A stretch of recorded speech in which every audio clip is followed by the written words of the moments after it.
à la justice, à la Cour suprême de donner le bon point de vue qu'il faut là-dessus man loolu la parce que loo ci wax ci jaar yi ñu ne la da nga far fii sérénité c'est important aujourd'hui à la tête de la municipalité de la mairie il y a une dame Ngoné Mbaye je pense qu'elle est en train de faire un bon job. Elle assure l'intérim. Voilà, elle assure l'intérim nañ taxaw ba ñu mën a xam lépp parce que yaa ngi ko waxal léegi nee nga woy yaawee pas crime yaayu kii mais y a eu mort d'homme dans cette affaire kooku mënuñu ko jël teg ko en perte ses profits malgré loolu ma sàmba wala ma dem xam ko selon le camp où il était il a pu effectivement défendre wala stigmatiser mais la mort d'homme y a eu mort d'homme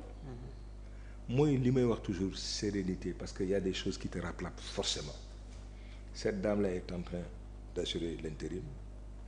sachons raison garder attendons aujourd'hui le verdict qui sera donné dans combien de temps je pense que le 18 septembre le 18 septembre nañ ko xaar avec sérénité d'accord donc da ngay wekku ci verdict bi Cour suprême di joxe et content tey ci la mesure que le oui de suspendre l'élection du nouveau maire voilà ba keroog ñuy joxe seen verdict vider dossier bi fi ndox daan taa soo demee ba léegi fekk fa tepp il y a des gens yoo xam ne ni c'est des patriotes au sens citoyen du terme su jëkk jotee justice bi ñaata yoon nañ ko stigmatiser mais chaque fois qu'elle doit prendre ses responsabilités elle était là pour prendre ses responsabilités ba ci élection yooyu ñoom ñoo ne ko waajal il était pas censé xamoon na ko mu ne d'ailleurs sax du dem ci troisième mandat on a passé des élections démocratiques transparentes ñëpp kontaan sérénité totale am ci waaw xoolal tey élection yooyu ak tey ñu bëgg a nekk tey ci dëkk boo xam ne y a deux camps qu'on nous parle de parti état mais ça veut dire quoi mais c'est dans la diversité c'est dans la diversité qu'on a pu effectivement élire Pastef. Il y a des gens qui ne voulaient même pas voir Pastef en peinture. déclaration boobu daf la choqué. mais honnêtement mënuma comprendre loolu dans une démocratie la tax yéen ñu fal leen du coup d'état da ngeen ñëw démocratiquement au pouvoir il faut continuer soo leen bëggee que loolu 54 yooyu yéeg soo leen bëggee leneen ak leneen mais c'est par rapport à votre capacité à aujourd'hui à satisfaire les besoins primaires des populations. Et autre chose parce que c'est pas uniquement besoin primaire yi nañuy xaar ci yéen mais mooy li ma wax sànq mais il faut aujourd'hui qu'on scolarise et qu'on alphabétise tey cette jeunesse là suñ ko deful musiba def ñuy daal te Fatou Thiam ñu ngi koy xeeb le Bénin est en train de prendre de l'avance sur nous sur l'alphabétisation et le taux de scolarisation même le Togo mu ngi koy def waxatuma la Côte d'Ivoire mais surtout ñaar yooyu laa la wax ces pays là émergence ci ñun laa ko gën a yaakaar tey ci Sénégal malgré ñun ressources yi ñu yore parce que il faut pas crétiniser notre jeunesse benn ambition tey jeunesse xale yu toll seen diggu doole amuñu benn formation. ñëw réew mi war a mujjee ci seen ay loxo. tu te rends compte ay jaay ndaamara ci mbedd mi tolérance zéro la waroon am Ousmane Sonko toll woon na fi benn moment boo xam ne lu mu wax loolu la booy di topp waaye du leen xiir ci ñu leen jàngi iqra war ñu wuti métier. réew ci loolu lay war a tegu mais mënuloo tey mais pays bi yëpp nga mettre leen sous indigence foo taxaw cantine la ñi ngi jaay ci mbedd mi amatoo foo dox ci mbedd mi mais rombal Colobane tey li fa nekk rafetul nañu jàngal xale yi nañ leen wutal métier nañ leen former ci yooyu nañ leen di xaar ñu leen ci leneen. teg na plan de redressement pour joyanti koomu réew mi am nga ci yaakaar. Mais on nous a parlé de plan agenda 50. 2050. On nous a parlé de l'agenda 2050 et tout le bruit bi ci def. Maintenant on nous parle de plan de redressement. Heureusement qu'ils ont rectifié parce que j'ai vu qu'avant-hier il a reçu le patronat. Bon, le patronat c'est absolu. Je ne pense pas. Foofu en dehors de xëy na 2 ou 3 personnes ñoo fay am plus de 10 employés. donc Goudiaby Atepa ce patronat là gëwuma leen ñiy liggéey tey ñu ngi toog kenn oo leen di muñ seen réalité yu ñu vivre ñu leen di stigmatiser di leen def yo ñu muñ di ko ñefe malgré la conjoncture difficile mais Demba Ka li muy def su yàqul du defar. Le gars le père de comment il s'appelle la députée là Sedima. Babacar Ngom. mais ñooñu tey yaakaar naa ne woon ñooñu Ousmane Sonko ñooñu la war a woo tey ci dëkk bi Serigne Mboup. mi ngi woon ci ndaje ma keroog. d'autres personnes yoo xam ne ils créent des emplois ils travaillent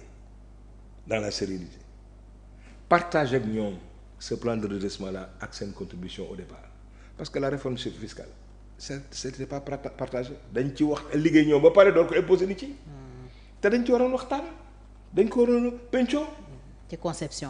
conception bi. L'élargissement de l'assiette fiscale tout le monde était d'accord pour nous permettre d'avoir effectivement des taux yoo xam ne day impacté mais am na lu ko jiitu le kilowattheure le dédain et la complète indifférence aujourd'hui dañ ñu koy yore tey ci conjoncture yi ñu yore exception la nga bañ a amal tey xaalis Sénégal su dee da nga tënku ci siratal mustaqim di fay waa tey le kilowattheure li muy jar am na des structures qui peuvent pas le faire la concurrence le ministère du commerce ñu ngi koy xaar ci yooyu dañ di nekk secteur boo xam ne nit yi dañuy jaay lu mu leen neexee mais dëkk dafa am réew république dafa am charte yooyu dañuy xaar ci waa ji yooyu mu mun ko développer wu mu mun ci wax mais doo ko dégg mais la décentralisation l'action régionale dafa am solo l'ancien directeur de l'agence nationale de territorialisation ANAT xaw ma. ANAT Mamadou Djigo. mais kooku tey lan ngay def ci territorialisation te doo ko woo soo leen bokku sax kan xaw ma ko je l'ai vu une fois mais il a une compétence am na know-how da nga war a ko woo kooku. c'est un expert. mais c'est un minimum ñu mel noonu ay la yoon dañ ci am tellement de gens waaw moom Adama Gueye di nga ko woo soxlul dara ci yow loolu li mu gëm la lay wax j'attends de nos autorités que ñuy mel noonu di ñu leen di dégg du prébande nañu fuwut si lañ lay wax dañ koy wax pour le devenir de notre pays. parce que gëmoo ne ñoom ak yoon bi ñu jël ak li ñu jot a tëgg ci ay plan moo xam agenda bi la wala plan de redressement bi mën na yóbbu Sénégal fenn. c'est pas mënuma ko gis ci law c'est par rapport à ma petite expérience. d'au moins 50 ans. ci état. ci business. d'accord ak une partie de l'État. Je ne pense pas aujourd'hui que certaines choses se décrètent comme ça. Il y a des préalables. Est-ce que les entreprises ont aujourd'hui le niveau de compétence bi ñu soxla pour que seen ay unité mën a pérenniser wu? Il y a beaucoup d'appelés mais peu d'élus. Da ngay am la direction de l'emploi est en train de faire un travail remarquable. Mais pour nga am les profils qu'il faut c'est tout un problème waaw naka ngay plan de redressement te gérer wuloo yooyu